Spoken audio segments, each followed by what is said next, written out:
Say hi, Jackson. Hello. Okay, so this is the new kit on the channel, the 4005 by Amusing Hobby. And I'll just show you the quick box here so you get the kind of context of the tank I'm building and just how fucking massive it is. So anyways, here's step one where you build the first set of the suspension there, which this is what they look like. So, and then the next step will be building more suspension, and I'll be back when I've done that. Okay, so this is part B of step one, which is where you build the other suspension wheels. I also built all the wheels so that I could put them on, but this is what it looks like. You can see the little arm things and everything, and they are working suspension. Like if I were to press down, it's hard to tell, but you can kind of see. But yeah, that's that step, and next is moving on to the hull there, which I'll kind of show you there, and I'll see you when that's complete.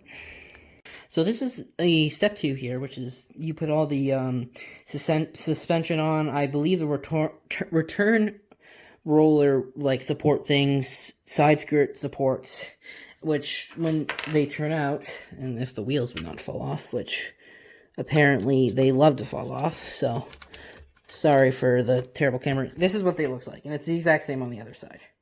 So yeah, that's that step done. I'll see you in the next step. So here is the next part, which is step 3, which is where you attach the, I believe drive sprocket is what it's called. I could be wrong.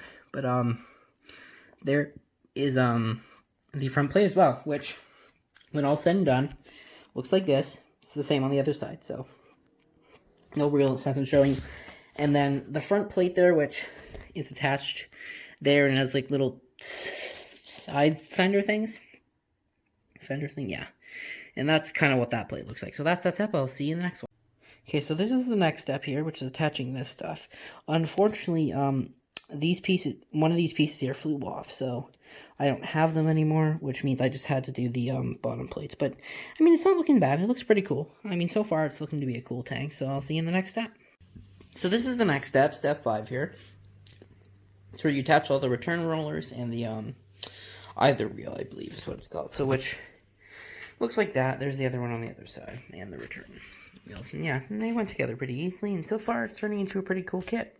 I'll see you in the next step. Next up, we would have step 6, but I'm going to save the track building till way later, probably closer to the end when I'm about to paint it. So this is what the step will look like, but you'll see it later on. Alrighty, here's step 7 here, building the back plate. God, I can't speak today. And this is what it looks like on the actual kit. It doesn't look too bad. It just was not too fun to put together because it didn't really want to fit properly. But a bit of filling with some Tamiya white putty and it'll be all good and there'll be no gaps. Alrighty, I'll see you in the next step. This is step 8 here, guys, which you can kind of see the building process of here. And I'll tell you, it was a lot more difficult than it probably should have. But yeah, this is the end result here. This kit's definitely going to require a lot of filling. But that's the back plate done for the 4005 here. I'll see you in the next step. So this is the next step here, where we build the gun stabilizer thingamabobber. That's what I'm gonna call it. That's what the instructions look like, and this is what it looks like. And it actually does move, which is pretty cool. So I'll see you in the next step. Okay, so this is the next step. You build the loader's hatch. I forget which fucking hatch it is. But you build those two. You build it and you put it on a plate. Attach another plate to another plate, which is the turret ring. And you attach it to the tank, which, when it's all said and done, looks like this. Yeah, that's what it looks like there. So yeah, I'll see you in the next. This is step 11 here. You attach the front plate, the, I'm going to call them exhaust pipes, because that's the closest thing I can think of what they are. And this is what they look like on the tank. And there's the front plate, which doesn't really want to sit well, for being honest, but yeah, that's that step, and I'll see you in the next. Let's finish step 12 here, which is where you attach the, I'm actually not sure what to call these. They're just what hold all, like, the boxes and everything. I'm assuming side fenders. So the fender's there, and this is what they look like there. So they look pretty good, and they attach very easily, so I'm expecting any other parts I have to put onto them not to be too bad. See you in the next step. Just finished step 13 here, which is where you add all, like, the side boxes on, which is, that's what the step looks like, and I'll just show you kind of what it looks like. It's the same on both sides, so I'm not going to show you both sides. I'll show you one. Yeah, that's the step. I'll see you in the... Okay, so this is step 14. We built the crank handle thing at the back. We built these one part of the muffler there, which is that, which, there you go, that's the final result there. It's not too bad. It's not my favorite thing ever, but it's not bad. Pretty good. So I just finished step 16, and it's just building the other muffler, which I did. It's the exact same as the other side, so there's no need to. Although I did skip 15, because that's adding on tools and side skirts, or the back fenders, which I'm going to save till a later date, because I need to be able to get the tracks on. So those will be done at a later date, so I'll see you in the next step. Just finished step 17, which the only part I really did is the adding those plates. So yeah, there's the back plates there that I just added. And it's the same on the other side, so I'll see you in the next step. So just finished up step 18 here, which is attaching the metal brackets, the tail hooks, and the side skirts. But again, side skirts are being left off till after I build, or after they're painted, but these are what it ends up looking like, which aren't too bad. I think they look pretty good.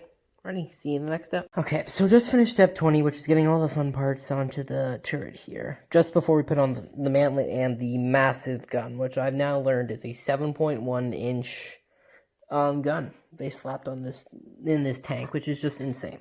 So here's what the turret looks like with all the things added, the little supports, the cupolas, the hatches, the little machine gun. It's not a machine gun, I think it's a rangefinder.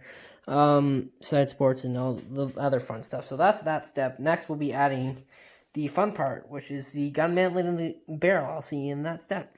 Okay, just finished step 21, which is frankly my favorite part of this entire build, because we get to build the infamous gun on this tank, which is just absolutely massive. Like, it's just a massive beast of a vehicle.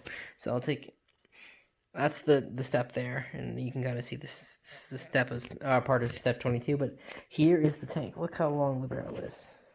Like, to put in perspective, it's physically longer than the tank itself. Like, it's just, oh, it's such a beautiful vehicle, and it's so cool too. Like, especially in War Thunder, I recommend if you play War Thunder to get this vehicle, because it is so worth playing, and it's so much fun, and it's such a cool vehicle. But I'll see you in the next step. Okay, so just finished up step 23. 24 is if you want to have the gun lock, like, closed, but I had it open, just dangling, so that's the steps there. There's the final look. And here's the final look of the tank, which is just a formidable tank. Like, I mean, it hasn't even been painted yet, but this is going to be probably one of the coolest tanks I've ever built. And depending on how the painting goes, it might be one of the best looking too. So, hopefully when I see you next, I will have gotten the black base on, and we can have some fun from there. Okay. So this is the next step, which is where I painted everything after doing a black and white coat, which I didn't show the black and white coat, but you kind of get how the gist of it would be. You just paint it all black and put white in the middle. So yeah, that's what it looks like painted. I still have to put the decals on, but it does look really good, I find, at least. I mean, you can feel free to leave in the comments whether you think it was painted well or what you would do differently, but I think for the most part it looks good. So we're putting the decals on next, and I'll see you when that's done. Okay, so here's the second to last part, which is the putting on the decals, which are just two, which are just the maple leaves here, which is that on that side and that on that side. And just to show you the profile of the tank, and just kind of show you what she's like. I mean, it's definitely a good looking tank, so I'm just going to spray this with some clear coat, and then I'll be on to the weathering. I'll see you then. Final step here, which is where I've done all the weathering of the tank here, which you can see I put some like smoke on the end of the barrel, so it looks like it's been fired out of. I put some rust wash on the divots there, the bolts. I put some rust streaks, some dust. The rust isn't really showing up because it's kind of light, which is how I like it. I don't want it over the top, but yeah, this is the final tank here. Honestly, it was a pretty good kit to get put together. There was quite a few fit issues, but for the most part, I mean, it was pretty enjoyable. So, I mean, it's a cool tank, and I mean, if you're really into prototype British vehicles, I really recommend picking this up. But I'll see you when I build the next kit. It's time for me to rock and roll on out.